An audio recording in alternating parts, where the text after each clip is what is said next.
최근 중국 당국의 방첩법 강화와 대외관계법 제정으로 인해 본토 외국계 기업과 외국 시민들이 위협받고 있는 가운데 미국이 자국민에게 중국 여행을 제고할 것을 권고했습니다. 미 국무부는 홈페이지를 통해 중국 본토로의 여행 위험 수위를 3단계로 격상하고 중국 정부는 공정하고 투명한 절차 없이 미국 시민과 다른 국가 시민에게 출국 금지를 조처하는 등 현지 법을 자의적으로 집행하고 있다고 지적했습니다. 이어 중국을 여행하거나 본토에 거주하는 미국 시민들은 영사 서비스에 접근하지도 못한 채 혹은 범죄 혐의와 관련한 정보에 접근하지도 않은 채 갑작스럽게 구금되거나 신문을 받을 수 있다면서 중국에 있는 기업인, 전직 정부 인사, 학자, 법적 분쟁에 연루된 중국인의 친척, 언론인 등 외국인이 국가보안법 위반 혐의로 구금됐다고 설명했습니다. 대외관계법은 중국 당국이 자국의 주권과 안보, 이익을 위협한 것으로 간주하는 행위를 처벌하는 법입니다.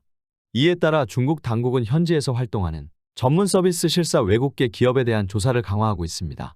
중국에서 연구를 수행하거나 공개적으로 이용할 수 있는 자료에 접근한 것만으로도 관련 외국인을 구금 기소할 수 있는 것입니다. 일부 전문가들은 중국 당국의 반간첩법과 대외관계법에 대해 외교적 협박을 위한 근거 마련을 위한 것으로 해석했습니다.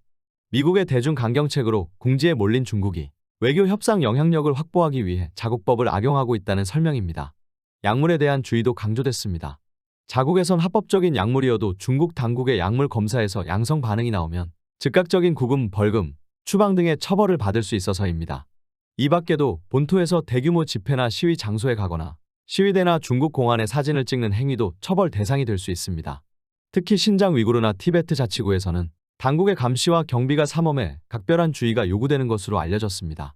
인터넷으로 통계자료나 사진, 지도 등을 검색하거나 이를 스마트폰 노트북에 저장했다가 중국 당국으로부터 국가안보 및 이익 침해로 체포될 수 있어서입니다.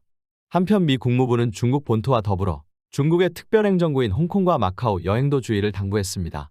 중국 현지와 동일한 자의적 법률 집행이 통용될 뿐만 아니라 마카오의 경우 긴급 영사 서비스 제공도 제한적이기 때문입니다.